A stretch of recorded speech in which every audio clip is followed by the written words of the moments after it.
Hello guys. मैं परमेश कुमार आपका अपना YouTube channel PM classes at the rate में आपका स्वागत करता हूं। अभी जो मैं क्वेश्चन बताने वाला हूं ना, ये ये जो डायमेंशन के बारे में जो बताऊंगी, कुछ इस तरह का है। डायमेंशन की डायमेंशन में आपका, जैसे कहाँ पहले पिछले क्लास में हमने वर्ग तक बताया था। आज मैं कोणीय वेग के बारे में बताऊंगा कि कोणीय वेग क्या होता है। ये यूनिट एंड डायमेंशन का है। डायमेंशन, यूनिट एंड डायमेंशन, ठीक है। ये है एंगुलर डिस्प्लेसमेंट यानी कोणीय विस्थापन। कोणीय कोणीय विस्थापन कोणीय विस्थापन को बोल सकते हैं चाप त्रिज्या। इसका जो ऐसा मात्रक होता है वो रेडियन होता है। रेडियन क्या होता है? रेडियन। और ये बीमाहीन होता है। क्या होता है? बीमाहीन। इसका कोई बीमा नहीं है। बीमाहीन। बीमाहीन होता है। क्या होता है? बीमाहीन। नेक्स्ट नेक्स्ट है पावर। आपने पावर के बारे में तो बिल्कुल सुना ही होगा कभी ना कभी। ये 10th में, 9th में कभी भी तो सुना होगा पावर। तो पावर, जिसको हम शक्ति बोलते हैं, कार्य करने की दर को हमको क्या बोलते हैं? शक्ति बोलते हैं। ये वर्क बटे क्या होता है? टाइम होता है। टाइम होता है, ठीक है। तो वर्क को यहाँ पे हम लिख सकते हैं जूल,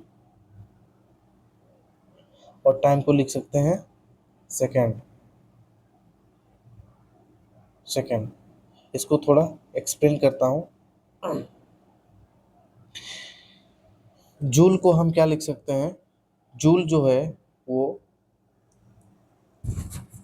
फोर्स इंटू डिस्प्लेस। जैसे यहाँ पे अगर वर्क को हम फोर्स इंटू डिस्प्लेसमेंट लिखते हैं और नीचे टाइम को हम सेकेंड लिखते हैं, तो फोर्स का जो यूनिट होता है केजी मीटर पर सेकेंड स्क्वायर हो जाता है। टाइम मीटर के लिए, डिस्टेंस के लिए एम हो जाएगा, और नीचे सेकेंड के लिए सेकेंड हो जाएगा। तो एम हो जाएगा यहाँ, और ये मीटर स्क्वायर एल स्क्वायर हो जाएगा, और टी का पावर -3 हो जाएगा। इसका डायमेंशन हो गया, ठीक है। समझ में आया ना? Power equal to work by time. इसका जो वर्क के लिए जूल भी होता है और टाइम के लिए सेकेंड होता है, लेकिन अगर इसको हम तोड़ेंगे तो work equal to force into displacement होता है इसका फॉर्मूला। इसको हम दो केजी मीटर पर इसका यूनिट होता है, और डिस्टेंस को मीटर होता है। तो केजी के लिए M, metre metre metre square हो जाएगा एल स्क्वायर, और टी का पावर जिससे ऊपर जाएगा तो ये माइनस माइनस प्लस में हो जाएगा, -3 हो जाएगा। नेक्स्ट, बल आघूर्ण के बारे में यहाँ पे हम पढ़ेंगे। नेक्स्ट में क्या है? बल आघूर्ण के बारे में। बल आघूर्ण, बल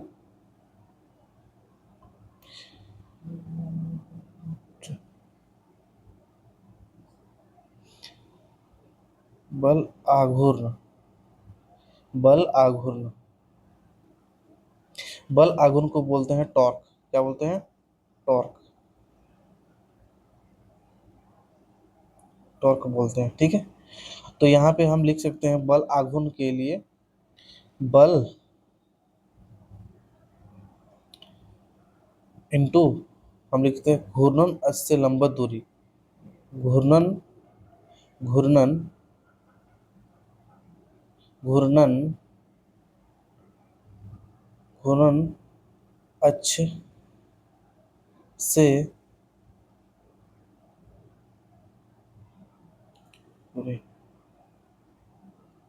से लंबवत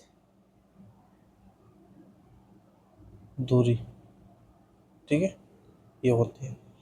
तो यहाँ पे हम देखेंगे न्यूटन मीटर हो जाएगा। क्या होगा इसका? न्यूटन।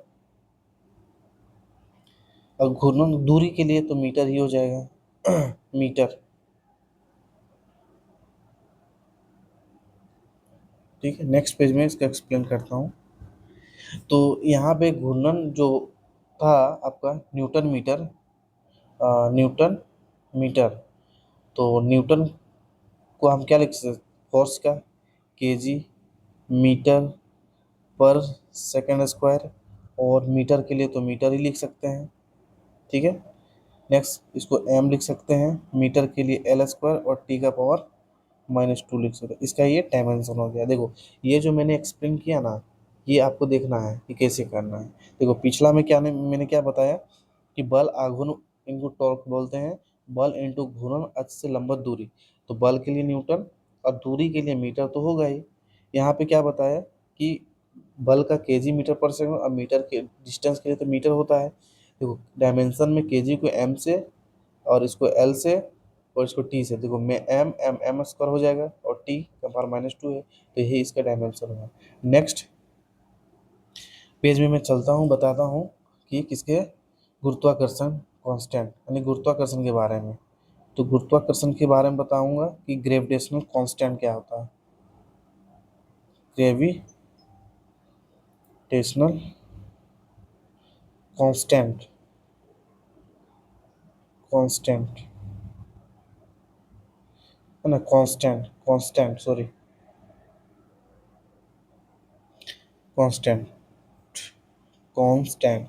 ठीक है, तो गुरुत्वाकर्षण नियतांक जिसको बोलेंगे, इसका जो फॉर्मूला होता है बल इंटू दूरी होता है, बल इंटू दूरी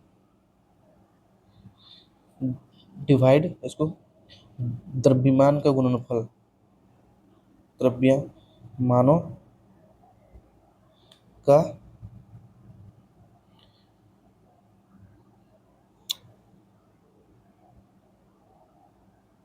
गुणनफल। नेक्स्ट पेज में बताता हूँ। गुणनफल यानी कि बल को तो लिख सकते हैं फोर्स, दूरी के लिए तो लिख सकते हैं मीटर स्क्वायर। ठीक है,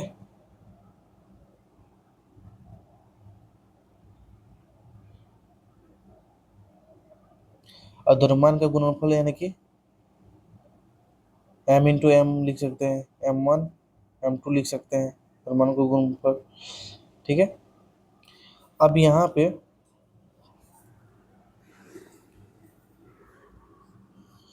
पे लिख सकते हैं metre kg metre per second square into metre square, और m1 m2 यानी कि केजी का स्क्वायर हो गया, ऊपर जाएगा तो माइनस हो जाएगा, ये केजी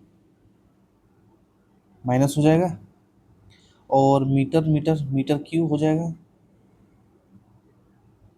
और ये टी का पावर -2 हो जाएगा। ठीक है, तो यहाँ पे इसका जो डायमेंशन हो जाएगी,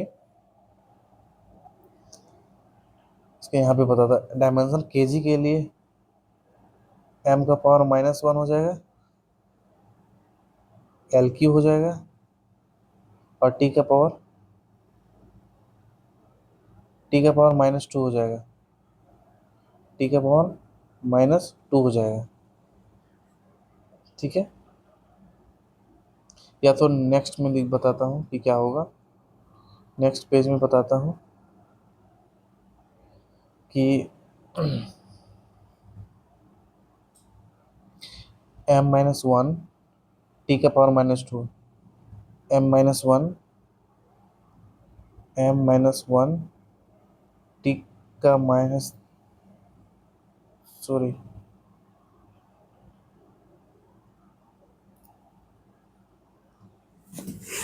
नेक्स्ट क्वेश्चन ये क्या है, इसका जो m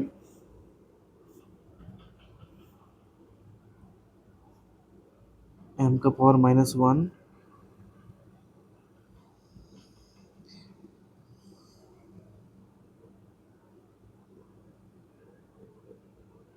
एल क्यू और टी का पावर -2 है, जो कि पीछे बताया है कैसे डायमेंशन निकलता है। ठीक है, नेक्स्ट यहाँ पे है